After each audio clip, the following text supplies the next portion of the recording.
My name is Eleanor. I am 32 years old, and for the past decade, I have made a career out of finding things that people have spent a lifetime trying to hide. I am a forensic accountant. While others see stories, faces, or legacies, I see ledgers. I see the invisible threads of debt, the frantic handwriting of a person realizing their assets no longer cover their lies. I don't look at what people say, I look at where the money went. It is a cold profession, one that requires a certain emotional distance, a surgical precision of the mind. I thought I could apply that same logic to my personal life. I thought I could audit love. I was wrong. The realization didn't come in a flash of heat or a scream of rage. It came during my rehearsal dinner, 48 hours before I was supposed to say I do to Julian Ashford. We were at the Piedmont Country Club, a place where the air smells of lawn fertilizer and old, inherited silence. 80 of Boston's most distinguished guests were seated under crystal chandeliers that hummed with a low, expensive vibration. My mother-in-law, Victoria, stood at the head of the long, mahogany table. She looked radiant in champagne silk, her pearls catching the light like tiny, frozen tears. When she raised her glass, the room fell into a practiced, respectful hush. To Eleanor, she began, her voice smooth as aged bourbon. Our little charity project. It takes a truly noble heart like my Julian's to look past a family's unfortunate financial collapse and see a girl worth saving. We are so proud to welcome her from her humble beginnings into the Ashford legacy. She is proof that with the right guidance, even a girl with nothing can be polished into something resembling one of us. She smiled at me, a thin, carnivorous stretch of the lips. The room chuckled. A soft, polite ripple of laughter at my expense. I looked at Julian, the man I had shared a bed with for 3 years. He didn't stand up. He didn't take my hand. He simply adjusted his tie, leaned back, and gave a small, indulgent smile to his mother, as if she had just told a charming anecdote about a clumsy puppy. I didn't cry. I didn't flip the table. I sat perfectly still, my spine a steel rod. In that moment, the forensic accountant in me took over. I stopped being a bride and started being an auditor. I reached into my clutch, felt the hard plastic edges of a black USB drive, and signaled the waiter. "Change the projection source," I whispered as I handed it to him. "The family history video needs an update." 10 minutes later, the wedding was dead. The Ashford legacy was a smoking ruin. And Victoria Ashford's carefully curated social life was over. But to understand how we got to that projection screen, I have to take you back to where the cracks first appeared. I have to take you back to that Sunday morning in Boston, to the cold stone walls of the Ashford mansion, where I first realized that I wasn't being welcomed into a family, I was being appraised for a hostile takeover. The Ashford estate in Beacon Hill is the kind of house that demands an apology for your existence. It is a vertical fortress of red brick and black ivy, where the windows are always polished to a degree that feels aggressive. Inside, the air is thin, filtered through centuries of tradition and the faint, metallic scent of silver polish. It was the final week before the wedding, and the house was a hive of controlled chaos. I stood in the foyer, my heels clicking against the checkerboard marble. The sound was too loud, too modern. "Eleanor, dear, you're hovering." Victoria's voice drifted down from the mezzanine. She descended the stairs with a grace that felt choreographed. Victoria didn't walk, she transitioned from one point to another. She was 62, but her skin had the taut, translucent quality of fine porcelain that had been expertly repaired. She held a stack of cream-colored cardstock in her gloved hands, the seating charts. "We have a slight complication with your parents' placement," she said, not looking at me as she reached the bottom step. She began laying the cards out on a side table, her movements precise, like a dealer in a high-stakes poker game. I watched her hands. They were steady. "A complication, Victoria? The seating near the head table is delicate," she murmured. "We have the senators, the Cavets, the partners from Julian's firm. It's a language of status, Eleanor. A language I'm afraid your parents might find exhausting to speak all night. I've moved them to table 14. It's near the service entrance. It's much quieter there. I thought they would be more comfortable with the staff-adjacent energy. It's closer to their roots, isn't it?" She looked up then, her blue eyes as cold as a shallow sea. She was testing the perimeter.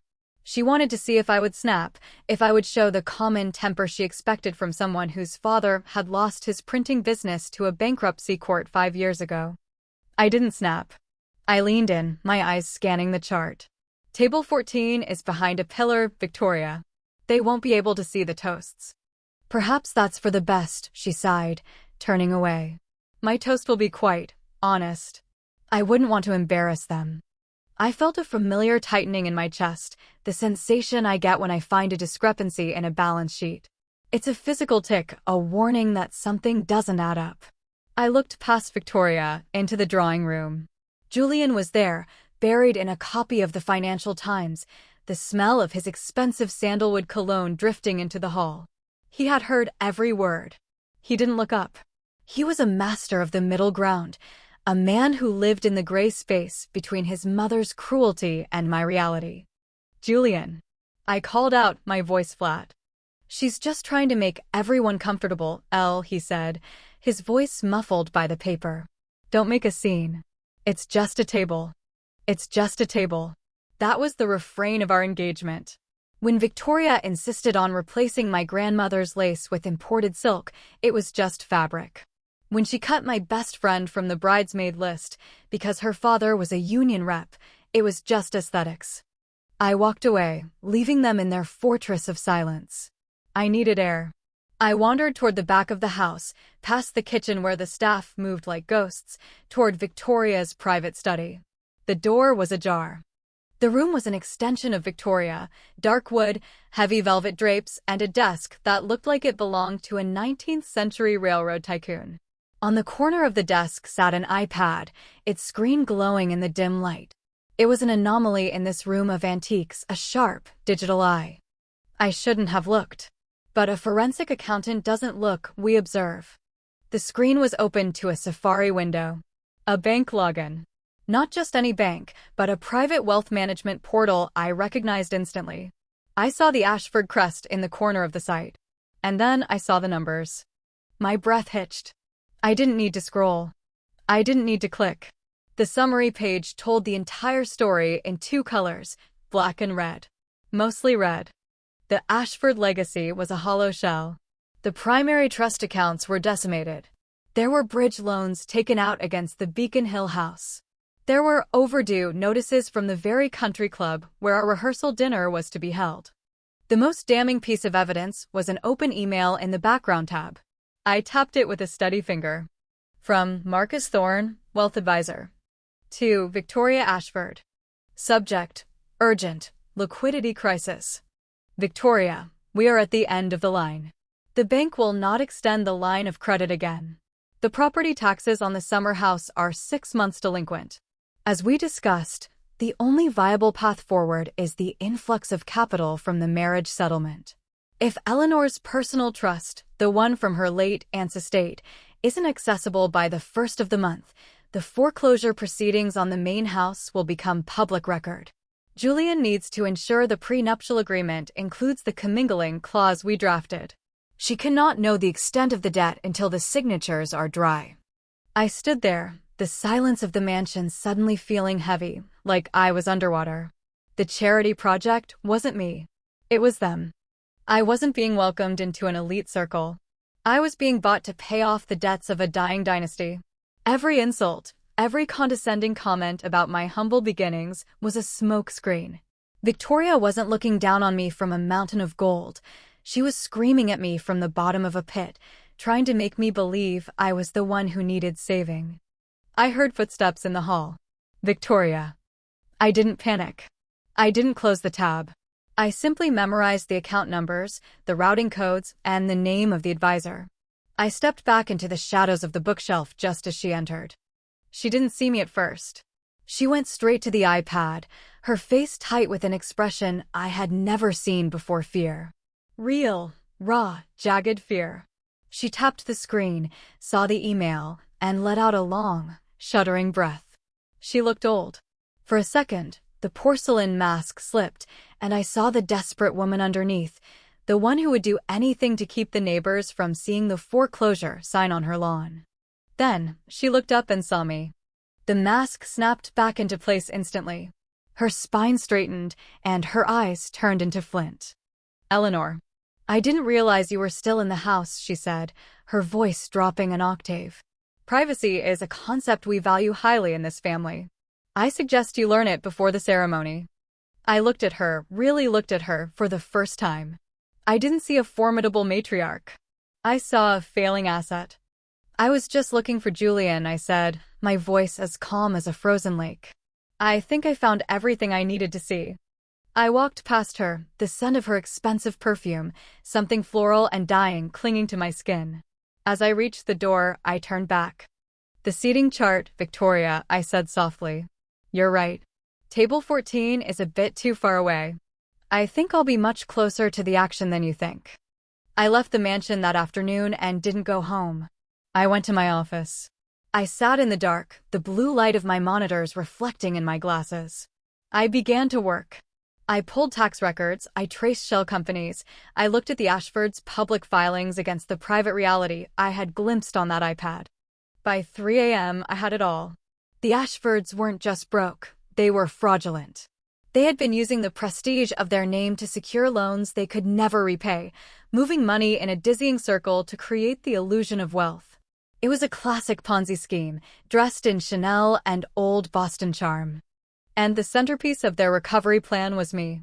My inheritance, the modest but solid fund left to me by my aunt, which I had spent years growing through careful investment, was the influx of capital they needed to stop the bank from taking their front door. I leaned back in my chair, the silence of the office building wrapping around me. I could have called Julian. I could have confronted him, asked him if he knew, asked him if he loved me or my portfolio. But I already knew the answer. Julian lived in the gray space. He knew enough to benefit, but not enough to feel guilty. He was the silent partner in his mother's crimes. I looked at the black USB drive sitting on my desk.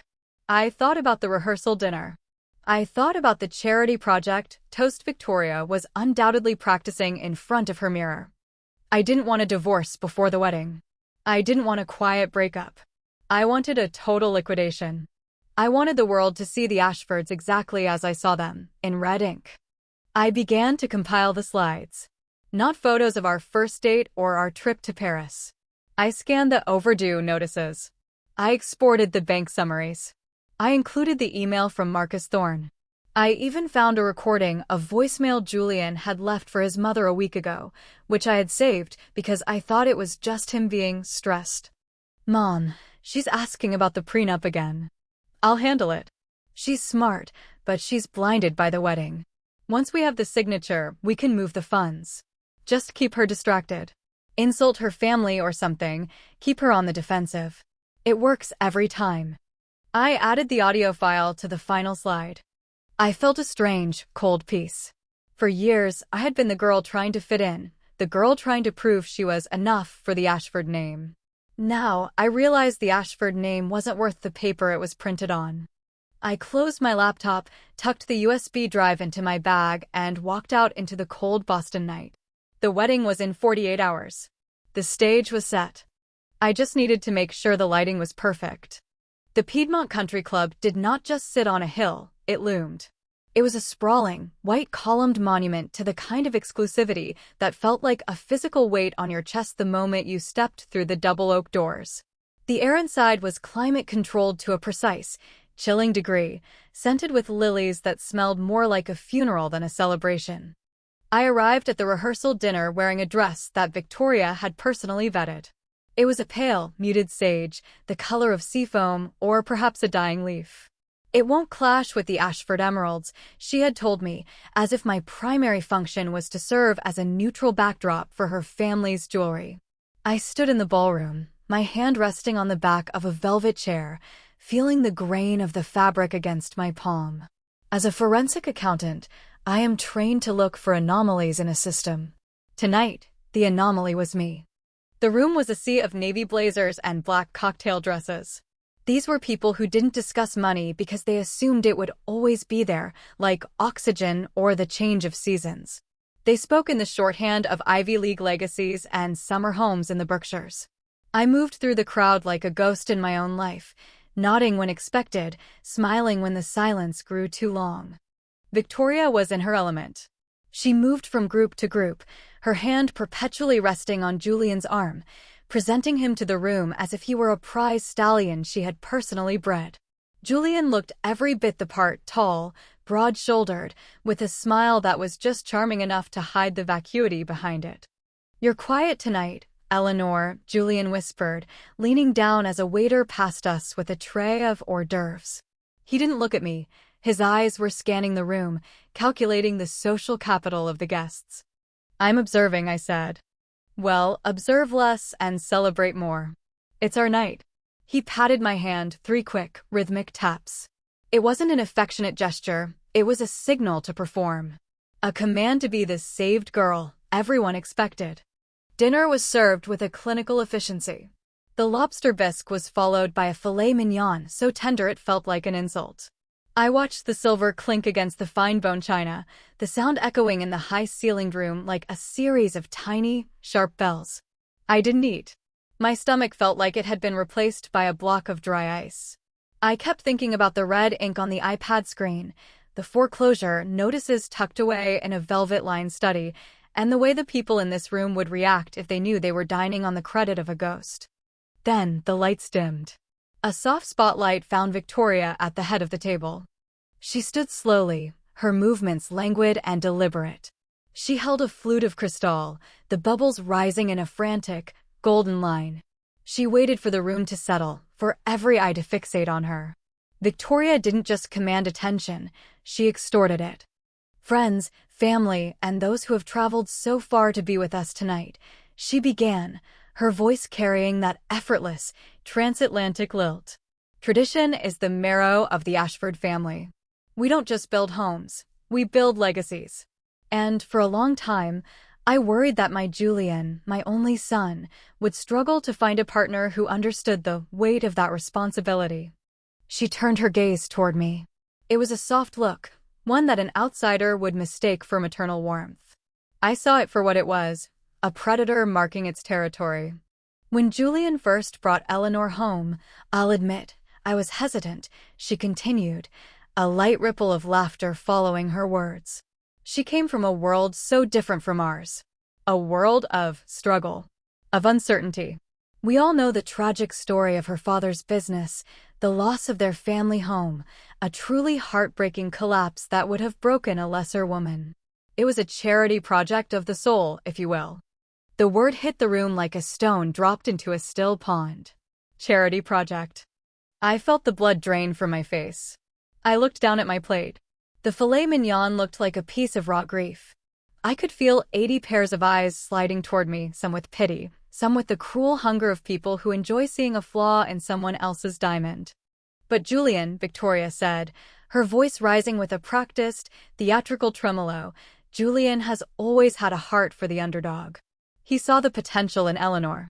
He saw a girl who, despite her family's failures, could be molded. He took her under his wing, brought her into our world, and showed her what true stability looks like. He didn't just give her a ring, he gave her a future. He saved her from the wreckage of her past." She raised her glass higher. "To Eleanor. May she always remember the grace that brought her to this table. And to my Julian, for having the strength to carry her." "To Eleanor and Julian," the room chorused. The sound of 80 people drinking to my humiliation was deafening. I felt a cold sweat break out along my hairline. I didn't look at Victoria. I looked at Julian. This was the moment. This was the threshold. All he had to do was stand up. All he had to do was say, "Mother, that's enough," or "Eleanor's strength is her own." A single sentence would have saved us.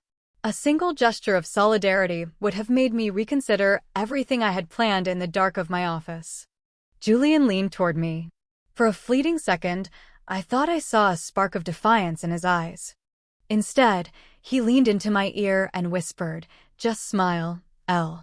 She's had a few drinks. Don't make a scene in front of the Cavets. It'll be over in a minute." Then he straightened his tie, looked at his mother, and gave her a small, indulgent nod of approval. He took a slow, deliberate sip of his wine, his eyes already drifting back to the partner of his law firm seated across the table. The betrayal wasn't in Victoria's words. It was in Julian's silence. It was the sound of a man choosing a collapsing house over the woman he claimed to love. He wasn't a bystander. He was an accomplice. He was waiting for my aunt's money to hit his account so he could continue his life of expensive sandalwood and Financial Times while I paid for the privilege of being his mother's favorite target. In that silence, the last thread of my hesitation snapped. The forensic accountant didn't just see a bad relationship anymore.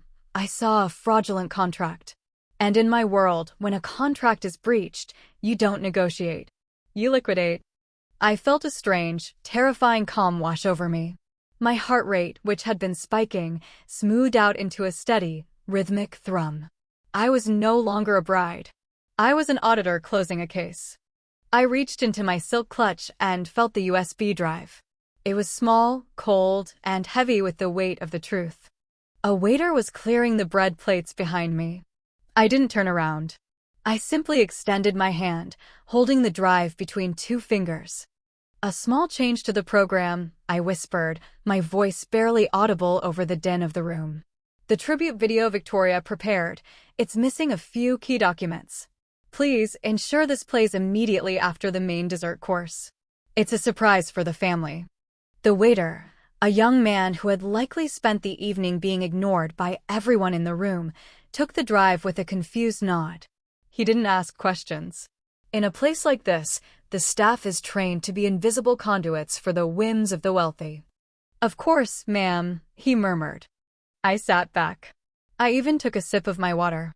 Across the table, Victoria was laughing at a joke told by a senator, her pearls dancing against her throat. She looked triumphant. She thought she had successfully completed the first stage of the acquisition. She thought she had broken me just enough to ensure my compliance. She had no idea that she had just handed me the match. The dessert arrived, a decadent chocolate fondant with a raspberry coulis that looked like a bloodstain on the white plate. The room was buzzing, the energy high, the Ashford wedding, the event of the season. Victoria tapped her glass again. "And now, a little walk down memory lane. A tribute to the Ashford legacy and the new chapter we begin tonight." She gestured toward the large projection screen at the end of the ballroom. The lights dimmed completely this time. A hush fell over the guests.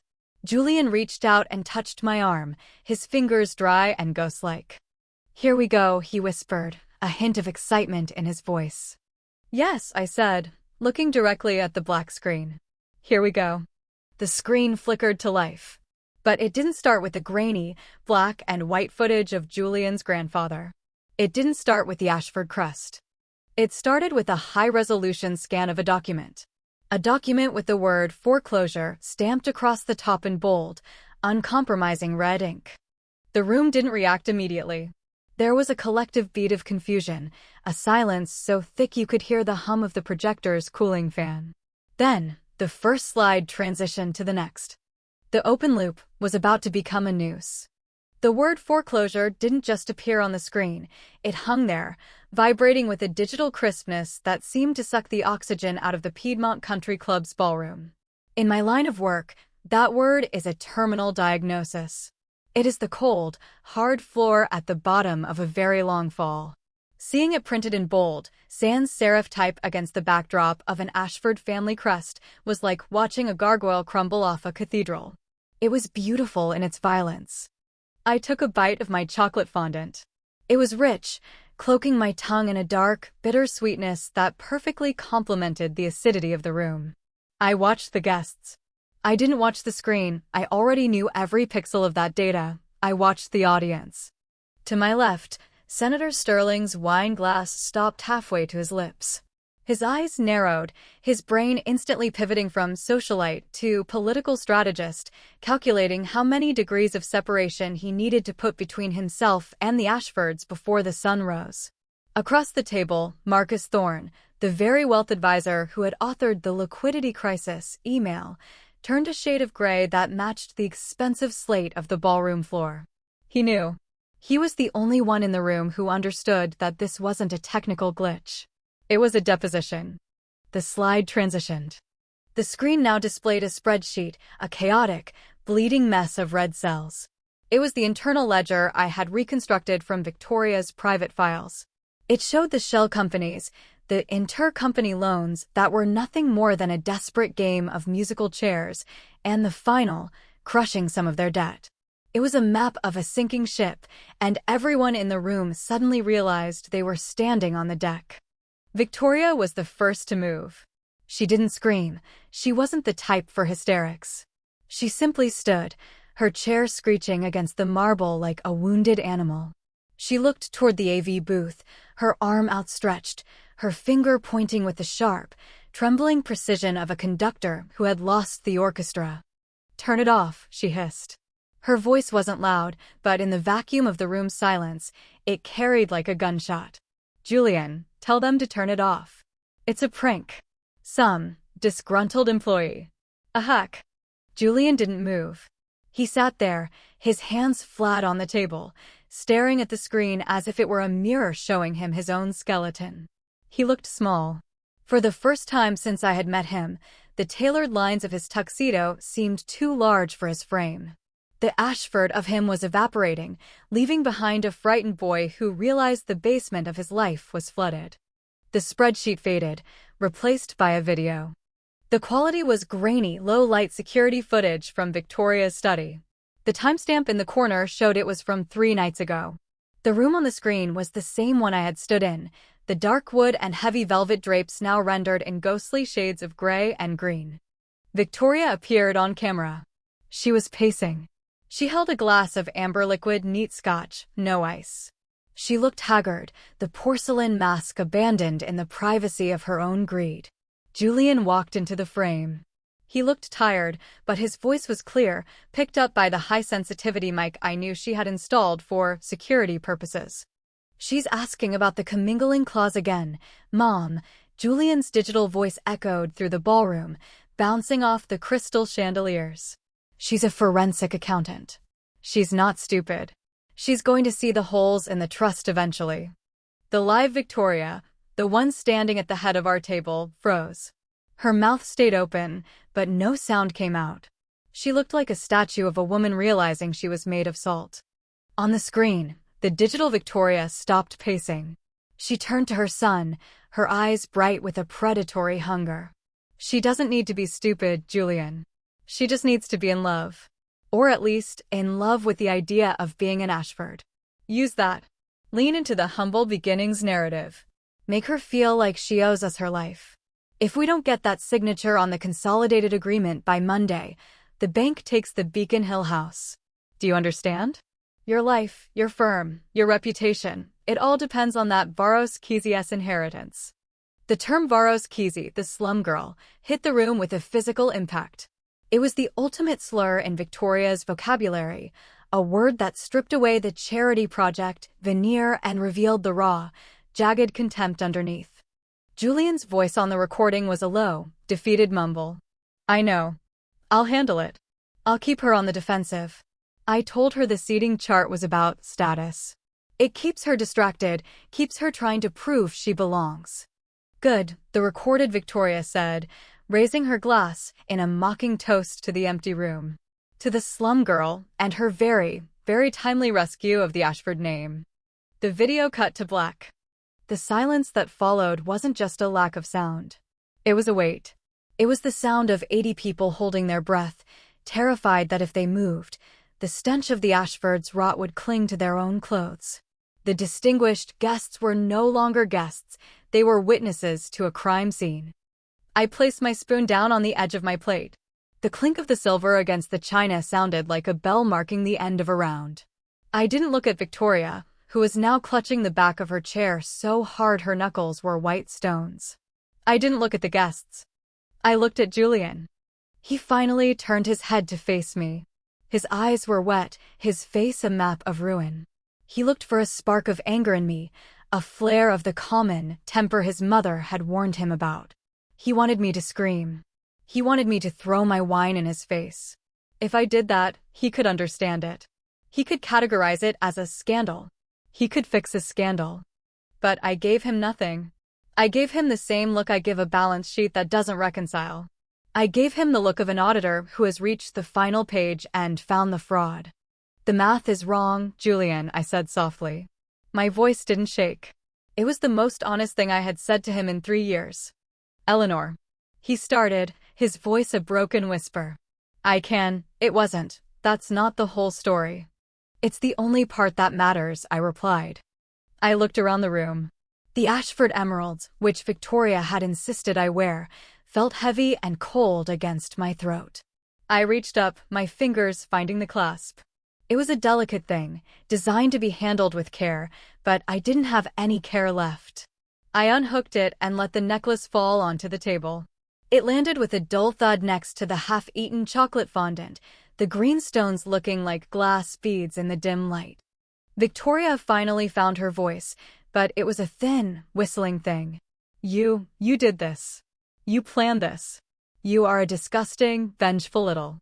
I am a forensic accountant, Victoria, I interrupted, my voice cutting through hers like a scalpel through silk. You should have checked my references. I don't just find the truth. I document it. I stood up. The movement was fluid, practiced. I felt light.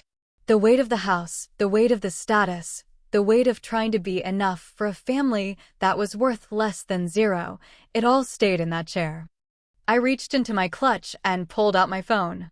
I sent a single text to my father, who was sitting at table 14, hidden behind the pillar as Victoria had intended. Get Mom. Go to the car. We're leaving. I saw him stand up immediately. He didn't ask questions. He had seen the screen. He had heard the recording. He looked at me across the room, and for the first time in 5 years, since the bankruptcy, since the fall, I saw pride in his eyes. Not because I was marrying an Ashford, but because I was destroying them. I turned back to the table. Julian was looking up at me, a pathetic, desperate hope still flickering in his eyes. He thought maybe there was a way to spin this. He thought maybe we could talk it through in the morning. I didn't give him the chance. I took my engagement ring, the 2-carat diamond that was likely bought on a credit card that was now over its limit, and dropped it into my half-full glass of champagne. It sank to the bottom, the bubbles dancing around the facets of the stone. The audit is closed, Julian, I said. I didn't wait for an answer. I turned my back on the head table, on the 80 stunned guests, on the champagne and the silk and the lies. I walked down the center of the ballroom, my heels clicking a steady, rhythmic beat on the marble. I didn't look back. I didn't need to. I knew exactly what was behind me, a room full of people who would spend the next decade pretending they had never really liked the Ashfords anyway.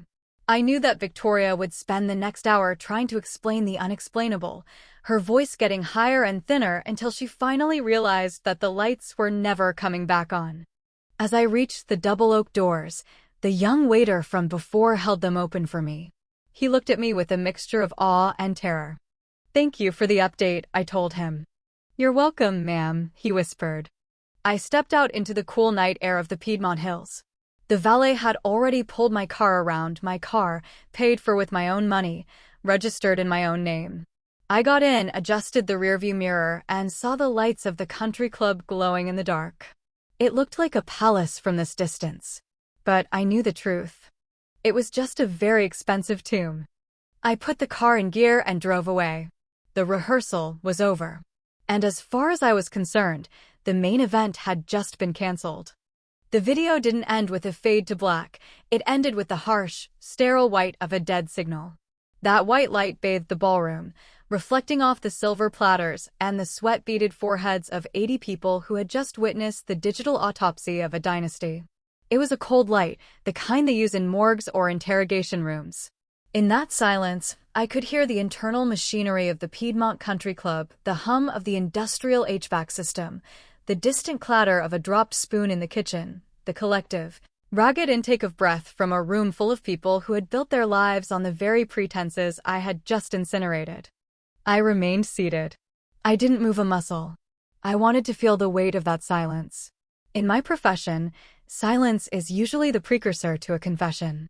It is the moment when the subject realizes that the paper trail has finally caught up to them, and there are no more columns to hide in. I watched the dust motes dancing in the projector's beam, indifferent to the social carnage they illuminated. Victoria was the first to break. It wasn't a scream, not yet. It was a wet, clicking sound in her throat, as if the very language of the elite had suddenly become foreign to her tongue. She clutched the edge of the mahogany table, her knuckles white and sharp against the dark wood. Her face, usually a masterpiece of expensive dermatological intervention, began to fracture. The composure she had spent 60 years perfecting didn't just fail, it dissolved. A single bead of sweat rolled down her temple, carving a path through her foundation. It was the first honest thing I had ever seen on her face. It's a fabrication," she finally stammered. Her voice was thin, a high-pitched whistle of desperation that skipped across the surface of the room's shock. She looked around the table, her eyes starting from the senator to the Cabots, searching for a familiar shore in a sea of sudden judgment. A deep fake. A disgruntled girl's attempt to. "Julian, tell them. Tell them she's unstable." I looked at Julian. I wanted to see if the Ashford mask could withstand a direct hit. He didn't look at his mother. He didn't look at the guests. He was staring into his half-empty wine glass as if he expected the answer to materialize in the dregs of the Cabernet. His shoulders were slumped, the sharp lines of his tuxedo jacket suddenly looking like a costume he had outgrown. He looked like a man who had been told the gravity he relied on had ceased to exist. There was no defiance in him, no anger, just a profound, hollow exhaustion. He was a passive vessel, a man who had lived his entire life in the slipstream of his mother's ambition, and now that the engine had exploded, he was simply waiting to hit the ground. "Julian." Victoria's voice rose an octave, cracking on the second syllable. She reached out to grab his arm, her fingers hooking into his sleeve like talons. "Speak. Tell them this is a lie." Julian slowly turned his head to look at her. It was a slow, mechanical movement. He didn't say a word. He just looked at her with a dull, vacant recognition, as if he were seeing her for the first time without the filter of her bank balance. He gently disengaged his arm from her grip. It was the most assertive thing he had done in 3 years, and it was a gesture of total abandonment. I felt the forensic accountant in me ticking off the boxes. Asset, reputation. Status, liquidated. Asset, family unity. Status, bankrupt. Asset, future capital.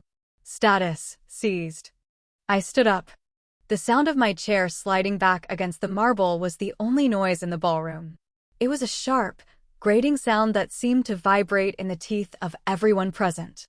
I didn't look at Victoria. I didn't need to see the hatred that was undoubtedly burning behind her eyes, a hatred born of the fact that the charity project had proven to be the only person in the room with actual agency. I looked down at the table. My hands were steady. I felt a strange, clinical detachment, as if I were observing the scene through a telescope from a great distance. I reached up to my left hand. The engagement ring, that 2-carat symbol of a transactional future, felt heavy and oily against my skin. I slid it off. There was a faint, pale mark on my finger where the band had sat, a ghost of a commitment that had never truly existed. I didn't throw it. I didn't make a scene. I simply leaned over and dropped it into my glass of champagne. The ring sank through the golden liquid, the bubbles clinging to the facets of the diamond as it hit the bottom with a muffled clink. It sat there, shimmering under the harsh white light of the projector, a sunken treasure in a glass of souring wine. It was the final entry in the ledger. Total liquidation. Then I turned to my coat.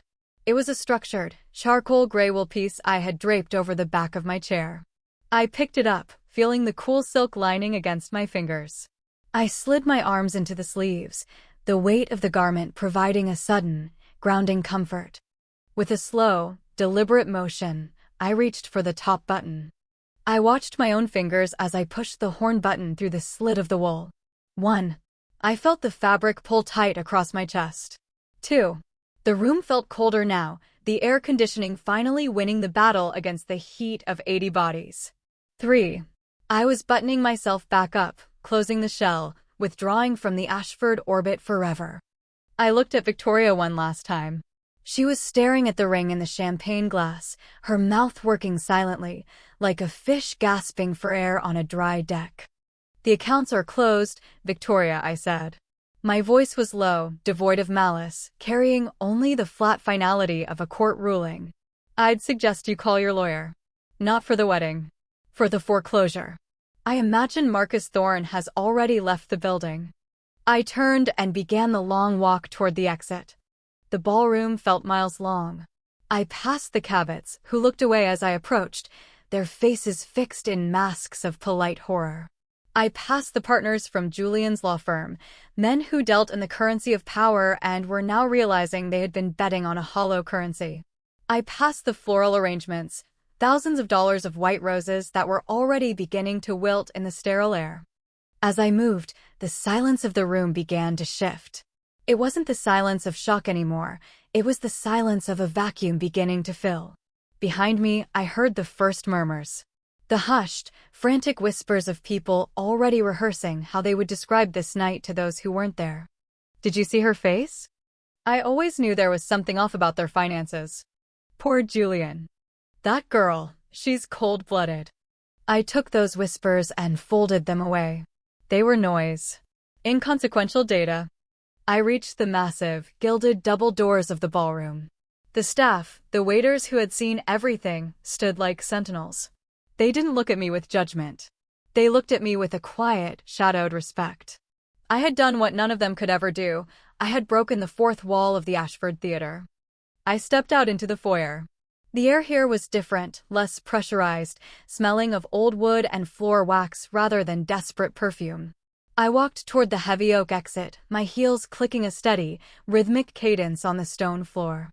Click, click, click. The sound of a clock resetting to 0. I pushed open the heavy front doors and stepped out into the night. The transition was violent. After the white glare of the ballroom, the darkness of the Piedmont hills felt like a velvet shroud. The air was sharp and smelled of damp earth and pine. I stood on the portico for a moment, breathing it in, letting the cold settle into my lungs. Behind me, through the heavy wood of the doors, I heard it. A scream. It was Victoria. It was a high, jagged sound, stripped of all social grace, all history, all status. It was the sound of a woman realizing that the walls of her life weren't made of brick and stone, but of paper, and that the paper was currently on fire. It was followed by the sound of glass breaking, the champagne flute, perhaps, or a crystal vase. It was the sound of the Ashford legacy finally shattering into 10,000 unrecoverable pieces. I didn't flinch. I didn't even turn around. The valet, a young man with a name tag that read Caleb, brought my car around. It was a modest, silver sedan. Functional. Reliable. Mine. He got out and held the door open, his eyes wide as the muffled sounds of the meltdown drifted out from the club. "Everything all right, ma'am?" he asked, his voice hushed. I looked at him. I saw the curiosity, the reflected drama in his eyes. I realized that within an hour, the story of what happened in that ballroom would be the only thing anyone in this town talked about. "Everything is exactly as it should be, Caleb," I said. I got into the car. I adjusted the seat, gripped the steering wheel, and felt the familiar texture of the leather. I looked at the rearview mirror. My face was calm. My eyes were clear. I looked like a woman who had just finished a very long, very difficult day at the office and was finally heading home. As I pulled out of the driveway, I looked back at the country club in the mirror. It sat on the hill, illuminated by floodlights, looking like a postcard of American success. But I knew the structure was compromised. I knew that by tomorrow morning, the creditors would be calling, the invitations for the wedding would be being tossed into trash cans across the city, and the name, Ashford, would transition from a title of nobility to a cautionary tale.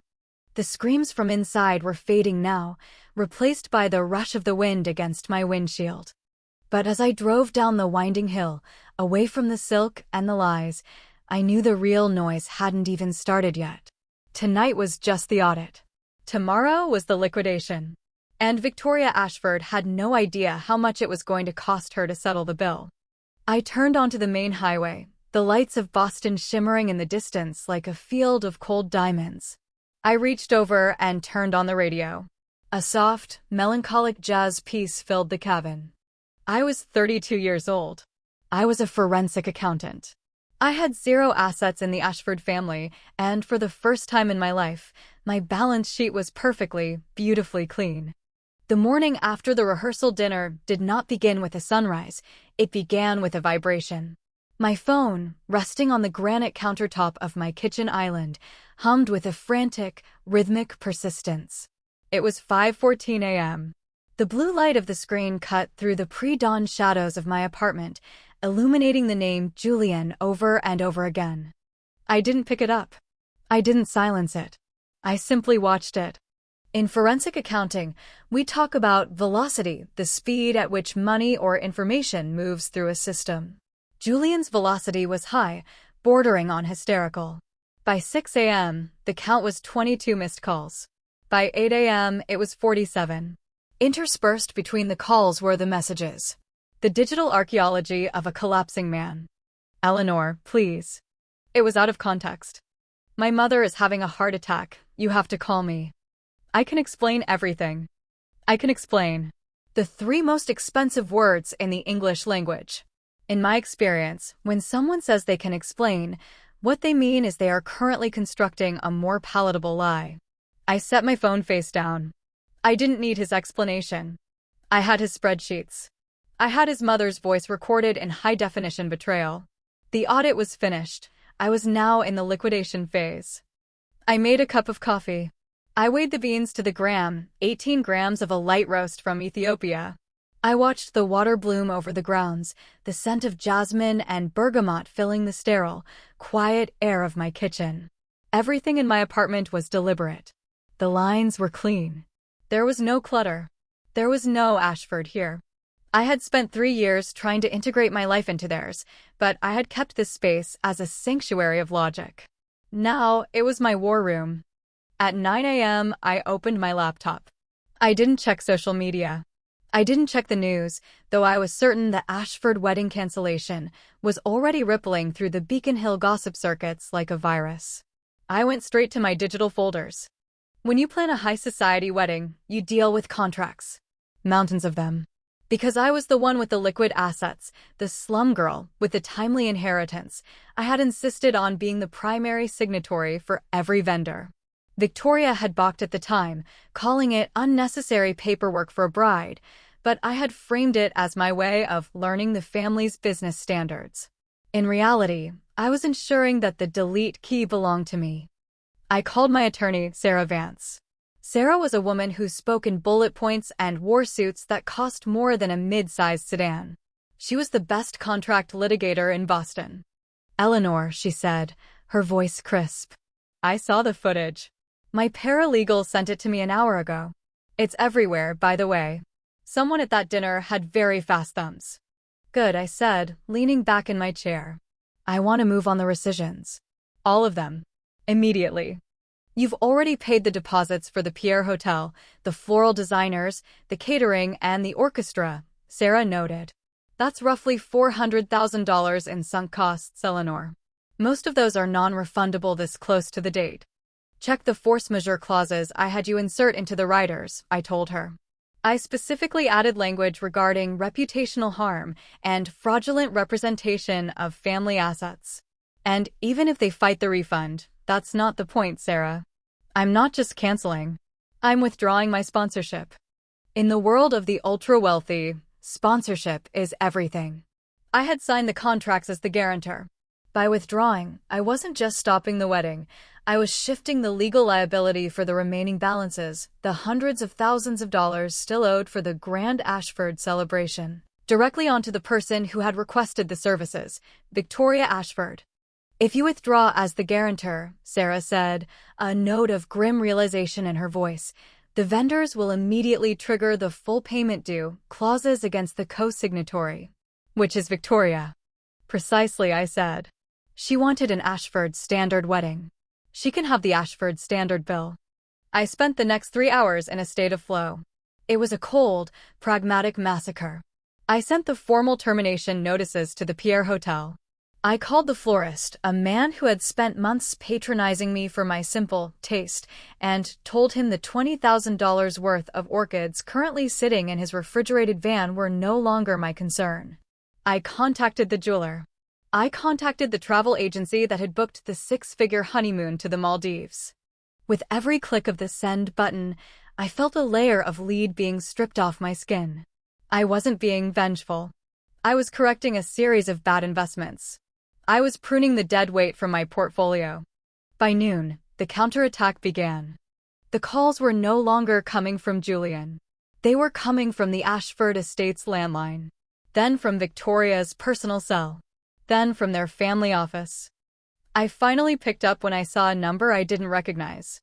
It was the manager of the Piedmont Country Club. Miss Vance? I mean, Miss Eleanor. The man sounded like he was on the verge of a nervous breakdown. I have Mrs. Ashford here in my office. There seems to be a problem with the billing for last night and the scheduled brunch for tomorrow. The credit card on file, your card, has been declined for the final settlement. That's because I've reported the card as lost and closed the account, Mr. Henderson, I said, my voice as level as a horizon. But the balance for the rehearsal dinner alone is $68,000. And the cancellation fees for the brunch. Mrs. Ashford is insisting that this is a clerical error. It's not an error, I said. It's a liquidation. Victoria Ashford is the host of those events. She gave the orders. She invited the guests. She should have the funds to cover her own hospitality. If she doesn't, I suggest you follow your standard protocol for non-payment. I could hear Victoria's voice in the background, a sharp, hysterical serration of the air. Tell that girl she is under contract. Tell her I will sue her for every penny she has. She ruined my son. She ruined our name. Is there anything else, Mr. Henderson? I asked. She's being asked to leave the premises, ma'am, he whispered. The board of directors, they saw the video. They've initiated an emergency review of her membership. They don't want the club associated with the word foreclosure. I hung up. The irony was a bitter, satisfying vintage. Victoria had spent her life using the club as a weapon to exclude people like me. Now, the club was using its own rules to excise her like a tumor. Status, I realized, is a very fragile currency. It only works as long as everyone agrees not to look too closely at the vault. The moment I turned the lights on, the currency was devalued to zero. Around 3 p.m., Julian showed up at my door. He didn't ring the bell. He pounded. I watched him through the security camera. He had lost his tie. His hair, usually styled to a degree of geometric perfection, was a mess. He looked like he hadn't slept, which was a fair trade, considering I hadn't slept either. I didn't open the door. I spoke through the intercom. Go away, Julian. Eleanor, open the door. My mother is. She's in a state. The bank called. They're freezing the bridge loans because of the publicity. You can't do this. You're being cruel. This was supposed to be our life. Our life was a shell company, Julian, I said. I looked at the books. There were no assets. Just liabilities and a very expensive coat of paint. I'm not being cruel. I'm being accurate. I loved you, he shouted, his voice cracking. It was the sound of a man trying to convince himself. You loved the commingling clause, Julian. You loved the fact that my aunt's money could save your house. You sat there and watched your mother call me a charity project while you were already spending my inheritance in your head. That's not love. That's a hostile takeover. And I've blocked the merger. She's going to lose everything, he whispered. She already lost it.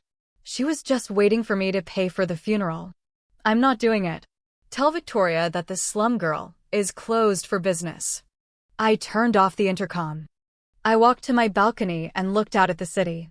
The sun was beginning to set, casting a long, golden glow over the Charles River. In 48 hours, I was supposed to be standing in a white dress, promising to share my life with a man who was essentially a high-end parasite. I was supposed to be entering a family that viewed me as a line item to be managed. Instead, I was alone. But as a forensic accountant, I knew that being alone is not the same as being in the red. My net worth was intact. My integrity was reconciled. My future was a clean ledger, waiting for the first entry. I went back to my laptop and booked a flight. One way. To Paris. I had a non-refundable honeymoon suite at the Hotel de Crillon that was already paid for. I saw no reason for the forensic accountant to let a perfectly good asset go to waste. I began to pack. I didn't take any of the gifts Victoria had bought me.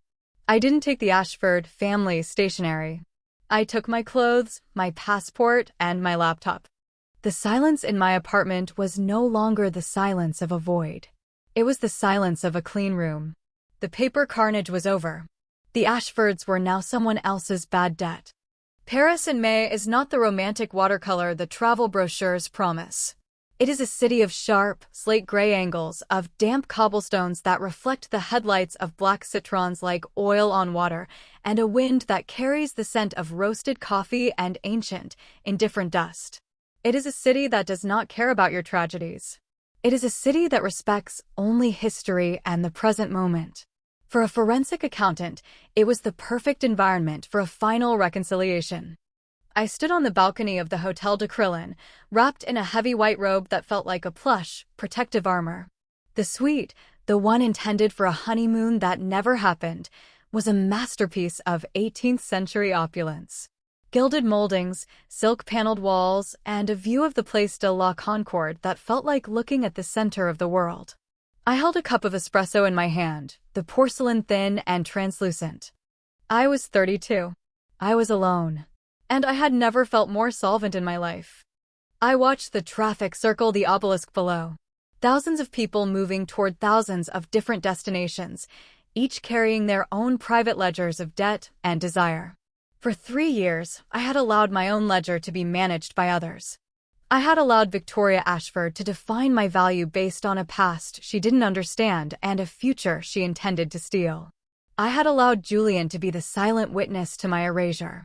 In the quiet of this Parisian morning, I realized that the greatest fraud I had ever encountered wasn't the Ashfords' bankruptcy. It was the idea that I needed their name to be whole. I went back inside and sat at the Louis XV desk. My laptop was open, its glowing screen a stark, modern intrusion into the room's history. I had one final task before I could truly close the books. I opened an encrypted file sent to me by Sarah Vance an hour ago. The fallout in Boston had been swift and unsentimental. The video from the rehearsal dinner hadn't just stayed in that ballroom, it had become the digital equivalent of a nuclear winter for the Ashford name. Within 48 hours, every bridge loan had been recalled. The Piedmont Country Club had not only revoked Victoria's membership, but had also issued a public statement distancing themselves from unethical financial practices. The Beacon Hill house, the fortress of red brick and black ivy, was now officially in foreclosure. Sarah's email included a link to a local real estate blog. There was a photo of the front door. The very door I had walked through hundreds of times, feeling like an interloper. Now, there was a legal notice taped to the wood. It looked like a small, white bandage on a mortal wound. Victoria, I learned, had moved into a small apartment owned by a distant cousin, a relative she had spent decades snubbing. The Ashford legacy was now a series of boxes in a climate-controlled storage unit that she could no longer afford the monthly fees for. And Julian. Julian had been asked to take a leave of absence from his firm. In the legal world, a leave of absence is a polite way of saying you are radioactive. His partners, men who built their careers on the perception of integrity, couldn't have a junior partner whose name was synonymous with a failed Ponzi scheme and a recorded confession of financial manipulation. He had sent me one last email. It wasn't an apology. It wasn't an explanation. It was a single sentence. I hope you're happy with what you've destroyed. I didn't reply. I didn't feel happy. Happiness is a volatile asset, prone to market fluctuations. What I felt was clarity. I hadn't destroyed the Ashfords. I had simply stopped maintaining the illusion. I had stopped being the charity project that kept their lights on. If a house falls down the moment you stop propping it up with your own spine, you didn't destroy it. It was already a ruin. I closed the laptop. The click of the lid was final. I spent the rest of the afternoon walking. I walked through the Tuileries, watching children sail wooden boats in the fountains. I walked along the Seine, past the bookstalls and the artists. I didn't think about spreadsheets. I didn't think about tax returns. I thought about the texture of the air. I thought about the fact that for the first time in my life, I wasn't looking for a discrepancy. I stopped at a small cafe in the Marais. The tables were crowded together, the air thick with smoke and the rapid-fire rhythm of French conversation. I ordered a glass of Sancerre and a plate of oysters. The waiter, a man with tired eyes and a perfectly ironed apron, set the plate down with a nod. Bon appetit, madam. Madam. Not Mrs. Ashford. Not the girl Julian saved. Just a woman sitting alone at a table in Paris, capable of paying her own bill. I looked at my hands. The mark where the engagement ring had been was gone. The skin was smooth, unbroken. I realized then that Victoria's greatest mistake wasn't her greed. It was her assumption that because I came from a family that had lost everything, I didn't know the value of what remained. She thought my past made me vulnerable. She didn't realize it had made me invincible. When you have seen your father's life's work dismantled by men in suits, you learn that things, houses, memberships, pearls, are just things. They are temporary entries in a ledger. The only thing that is permanent is the mind that tracks them. I took a sip of the wine. It was crisp, cold, and tasted of flint and sunlight. Silence, I realized, is the most powerful tool in a forensic accountant's arsenal. Victoria had tried to fill the silence with noise, with toasts, with status, with insults. Julian had tried to hide in the silence. But I had used the silence to listen. I had used it to wait. And when the time was right, I had let the facts speak for themselves. The truth doesn't need to scream. It doesn't need to cry. It just needs to be documented. As the sun began to set over the rooftops of Paris, painting the sky in shades of bruised purple and pale gold, I felt a profound sense of completion. The slum girl had successfully audited the aristocrats and found them lacking. The charity project had closed the accounts and walked away with the only asset that mattered, her own life. I finished my wine and signaled for the check. I paid in cash, crisp, clean euros. I didn't need a line of credit. I didn't need a guarantor. I walked back toward the hotel, the city lights beginning to flicker on around me. Tomorrow, I would look at new apartments. Maybe in London. Maybe back in New York. Or maybe I would stay here for a while, in this city that didn't care about my name. The world was wide, and for the first time, the map wasn't drawn in red ink. I reached the Krillin and stood at the entrance for a moment. The doorman tipped his hat. I smiled at him, a real smile, one that reached my eyes. "Good evening, Miss Vance," he said. "Good evening," I replied. I went up to the suite, but I didn't go to the balcony. I went to the bed, pulled back the heavy linens, and fell into a deep, dreamless sleep.